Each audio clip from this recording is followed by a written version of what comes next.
Assalomu alaykum, hurmatli tomoshabinlar. Bugun men sizlar bilan juda muhim va ko'pchilikni xavotirga solayotgan mavzuni ochiq, sodda va aniq tilda tushuntirib bermoqchiman. Pensionerlarning hisob varaqlaridan pullar yo'qolishi, kartalar nollashib qolishi, pensiya tushgan zahoti mablag'ining yechib olinishi yoki noma'lum to'lovlarga ketib qolishi holatlari. Bu ma'lumot faqat pensionerlarga emas, ularning farzandlari, nevaralari, qarindoshlari va bank kartasidan foydalanadigan har bir odamga tegishli. Chunki bugun pensionerning kartasida bo'lgan muammo ertaga istalgan odamning kartasi takrorlanishi mumkin. Videoni oxirigacha ko'ring. Chunki men qaysi holatda xavotir olish kerak, qaysi holatda vahimaga tushmaslik kerak, pul yo'qolsa nima qilish kerak, bankka qanday murojaat qilish kerak, qaysi hujjatlarni yig'ish kerakligini birma-bir aytaman. Kanalga hoziroq obuna bo'ling. Videoga like bosing. Chunki bunday ogohlantirishlar ko'proq odamlarga yetib borishi kerak. Avval qanday edi? Ilgari ko'pchilik pensionerlar pensiyani naqd pul shaklida olardi. Pochtachi uyga olib kelardi yoki odam o'zi borib olardi. Muammo boshqa joyda edi. Navbat kechikish, yo'l xarajati, ba'zan hujjatdagi xatoliklar. Lekin odam qo'liga pulni olgach, uni o'zi nazorat qilardi.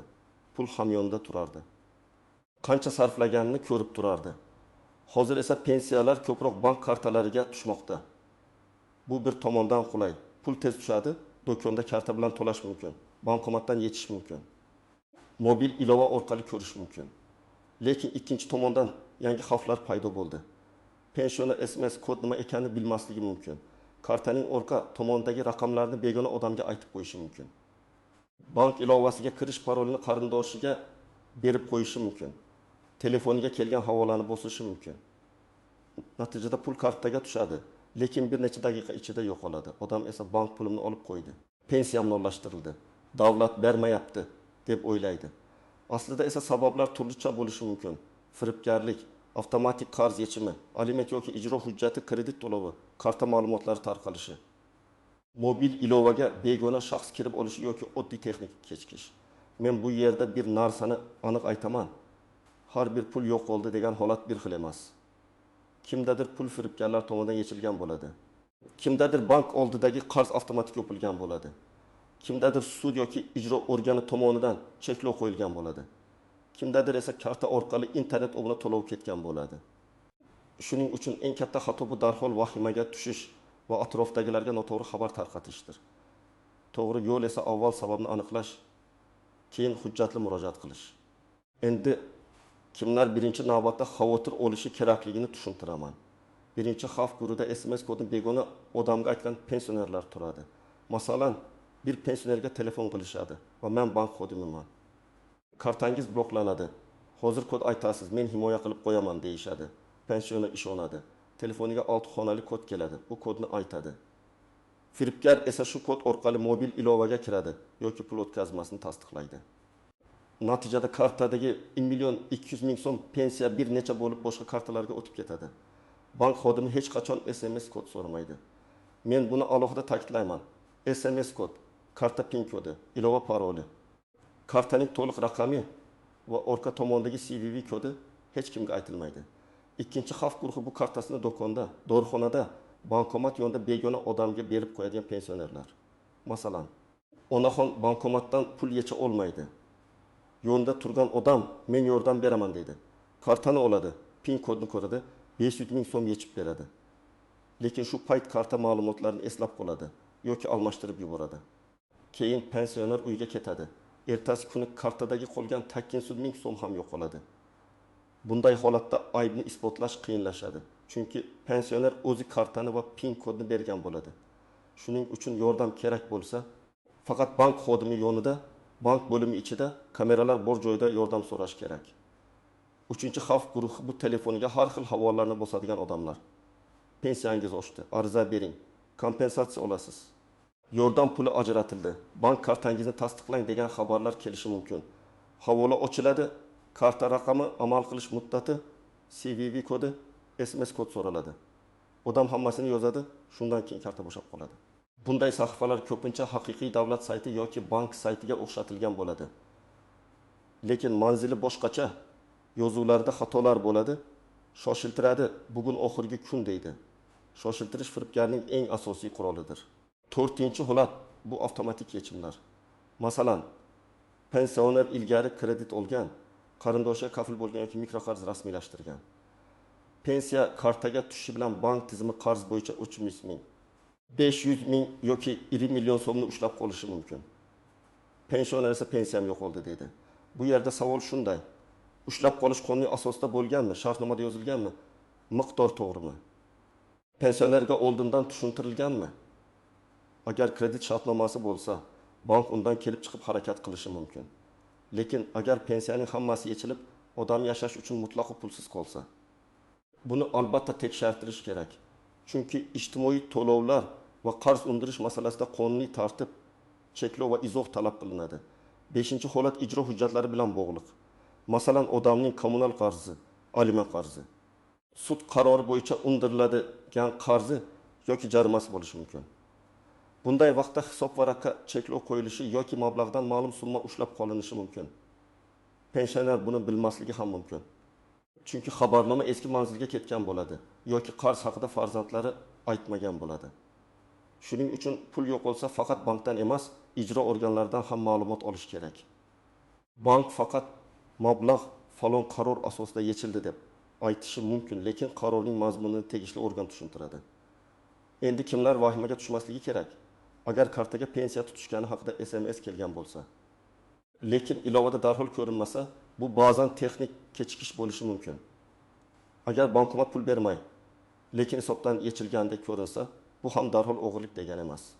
Ba'zan bankomat operatsiyani qayta ishlaydi va pul bir necha soat yoki bir necha ish kuni ichida qaytadi. Lekin bu holatda ham jim o'tirmaslik kerak.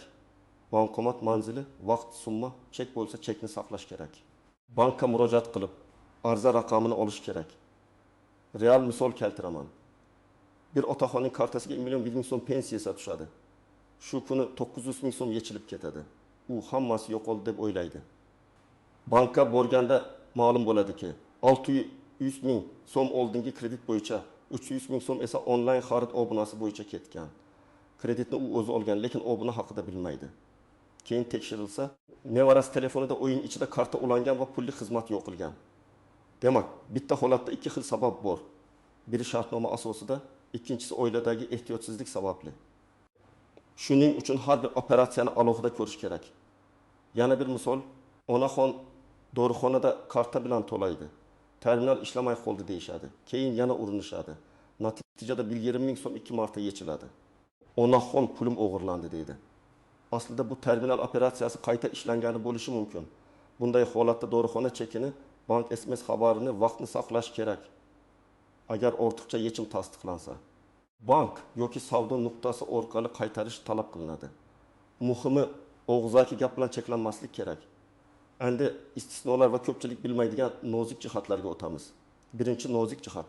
Karta va hisob varaq bir xil narsa emas. Karta bu hisob varaqqa ulangan vosita. Agar karta bloqlansa, hisob varaqdagi pul yo'qolib ketmaydi.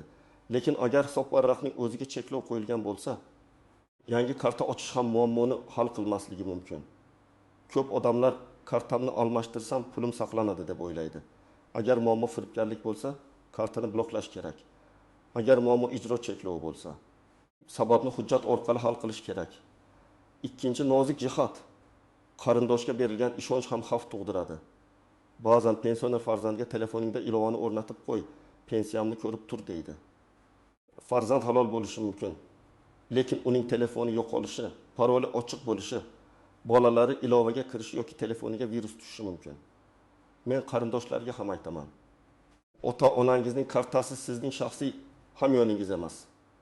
Har bir yechim tushunarli bo'lishi kerak. Agar dori uchun oldingizmi, oziq-ovqat uchun oldingizmi, kommunal to'lov qildingizmi, hammasini ko'rsatib turing. Bu ishonchni saqlaydi va kelajakdagi nizolarni oldini oladi. Uchinchi nozik jihat.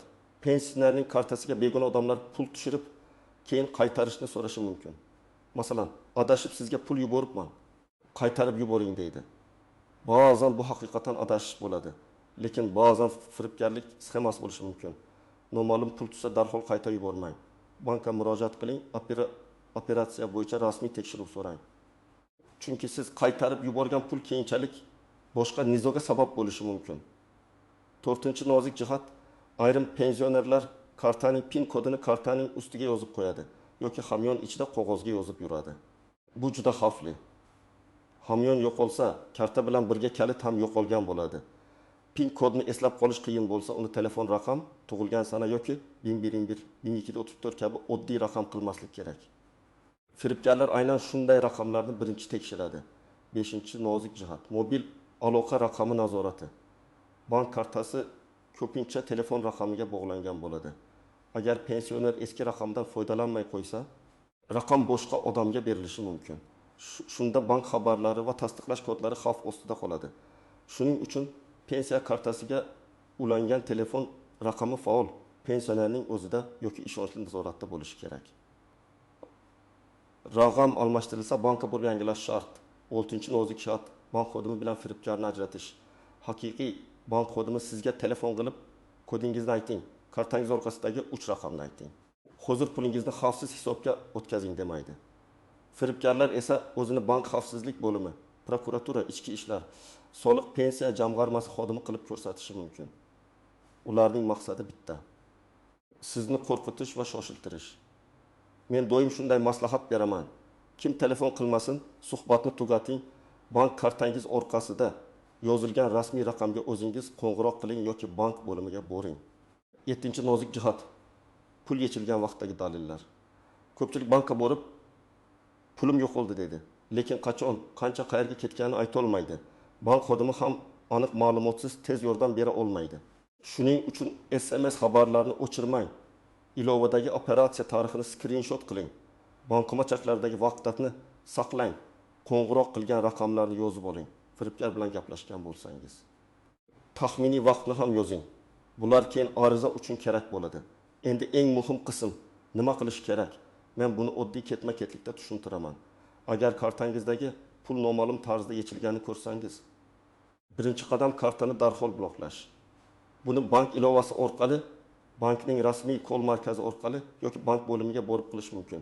Agar telefoningizda ilova bo'lsa, karta bloklash tugmasini qidiring. Agar ilova yo'q bo'lsa, bankning rasmiy raqamiga qo'ng'iroq qiling. Rasmiy raqamni faqat karta orqasidan, bank saytidan yoki bank bo'limidan oling, SMSdagi havoladan emas. Ikkinchi qadam, bankdan operatsiyalar tarixini oling. Og'zaki pul ketibdi deyish yetarli emas. Sizga qaysi sanada, qaysi vaqtda qancha summa, qaysi yo'nalishga ketgani kerak. Bankdan hisob varaq ko'chirmasi so'rang. Agar imkon bo'lsa, muhr yoki elektron tasdiq bilan oling. Ko'chirmada karta orqali yechim, terminal to'lovi, internet to'lovi, kredit yechimi yoki ijro hujjati bo'yicha ushlab qolish ko'rinadi. 3-qadam bankka yozma ariza bering. Arizada quyidagilar bo'lishi kerak: familiya, ism, otasining ismi, pasport yoki ID karta ma'lumoti, telefon raqam, karta yoki hisob varaq oxirgi raqamlari, pul yo'qolgan sana va vaqt, summa, siz bu operatsiyani amalga oshirmaganingiz haqidagi bayon. Kartani kimga berganingiz yoki bermaganingiz, SMS kodni aytgan yoki aytmaganligingiz, bankdan operatsiyani tekshirishni va javob berishni so'rashingiz. Arizani 2 nusxada topshirish foydali, bittasi bankda qoladi. Ikkinchisiga qabul qilingan sana va raqam qo'ydirib olasiz. Agar onlayn murojaat qilsangiz, murojaat raqamini saqlang. 4-qadam, agar firibgarlik alomati bo'lsa, huquqni muhofaza qiluvchi organlarga murojaat qiling.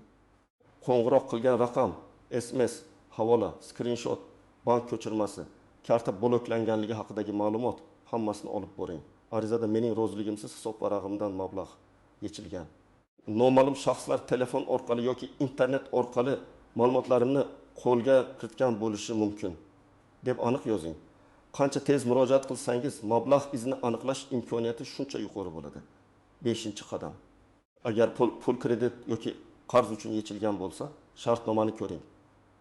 Qachon kredit olingan, qancha qolgan, avtomatik yechimga rozilik berilganmi, foizlar to'g'rimi, jarima noto'g'ri hisoblanmaganmi?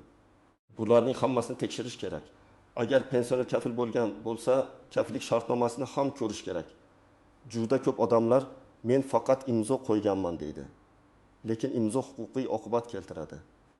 Shuning uchun hech qachon mazmunni tushunmasdan hujjatga imzo qo'ymaslik kerak. 6-qadam, agar mablag' ijro hujjati asosida ushlangan bo'lsa, bankdan ijro hujjati raqami va qaysi organ tomonidan yuborilganini so'rang. Keyin tegishli ijro organiga boring. Qarorning nusxasini qarz miqdorini ushlab qolish asosida qancha summa qolganini so'rang. Agar qarz sizniki bo'lmasa, noto'g'ri hisoblangan bo'lsa yoki sizga xabar berilmagan bo'lsa, yozma tartibda e'tiroz bildiring. Har bir gap hujjat bilan bo'lishi kerak. 7-qadam oilaviy nazoratni yo'lga qo'ying. Pensioni ota-onangiz bo'lsa, ularning kartasini tortib olmang, lekin xavfsizlikni tushuntiring.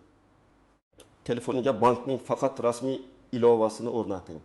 SMS kodini hech kimga aytmaslikni katta harflar bilan yozib qo'ying. Har oy pensiya tushadigan kunlarda operatsiyalarni birga ko'rib chiqing. Agar ota-onangiz mustaqil to'lov qila olmasa, unga alohida kichik limitli karta ochish mumkin. Masalan, asosiy hisobda katta summa turadi. Kundalik xarajatlar uchun 200 ming yoki 300 ming so'm boshqa kartaga o'tkaziladi. Shunda karta ma'lumotlari tarqalsa ham zarar cheklangan bo'ladi. 8-qadam internet to'lovlari va obunalarni tekshiring. Telefon ilovasida karta qaysi xizmatlarga ulanganini ko'ring. Ba'zan kino ilovasi, o'yin, musiqa xizmati, yetkazib berish ilovasi yoki boshqa servis har oy 19 ming, 49 ming, 90 ming so'mdan yechib turadi. Pensioni buni sezmaydi, lekin bir yilda katta summa chiqadi. Bunday obunalarni bekor qiling. Keraksiz xizmatlardan kartani uzing. 9-qadam limitlar qo'ying. Ko'p bank ilovalarida internet to'lovlariga limit, naqd yechishga limit, kunlik o'tkazmaga limit qo'yish mumkin. Masalan, pensioni odatda bir kunda 200 ming so'mdan ko'p ishlatmasa, 5 millionlik limitning keragi yo'q. Limit qancha past bo'lsa, firibgar bir urinishda shuncha kam zarar yetkazadi. Albatta kerak bo'lsa, limitni keyin oshirish mumkin. 10-qadam bankomatdan foydalanishda ehtiyot bo'ling. Bankomat oldida PIN kodni qo'l bilan yopib tering. Begona odam yordam taklif qilsa, kartani bermang. Bankomat pul bermasa, darhol ketib qolmang, ekran yozuvini ko'ring. Chek oling, bankka qo'ng'iroq qiling. Agar karta bankomatda qolib ketsa, shu zahoti bloklang. Ertaga borib olaman deb kutish xavfli. Men yana bir muhim narsani aytaman. Pensionerning huquqi bor. U bankdan tushuntirish talab qilishga haqli. Hisobvaraq ko'chirmasini olishga haqli. Noma'lum operatsiya bo'yicha tekshiruv so'rashga haqli. Arizasiga javob olishga haqli. Lekin huquq ishlashi uchun murojaat aniq, yozma va dalillar bilan bo'lishi kerak. Faqat menga yoqmayapti yoki pulim yo'qoldi deyish yetmaydi. Qancha aniq yozsangiz, masala shuncha tez ko'riladi.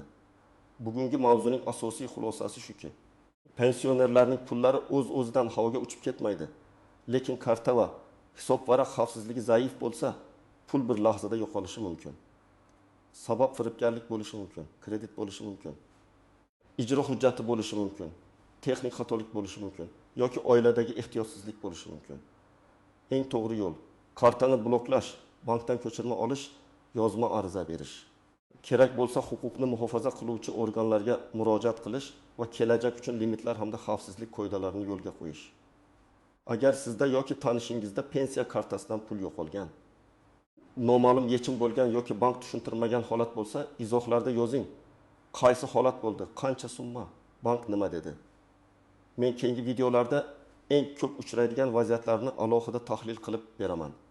Videoga like bosing, kanalga obuna bo'ling va bu videoni ota-onangizga, buvingizga, bobongizga, qo'shnilaringizga yuboring.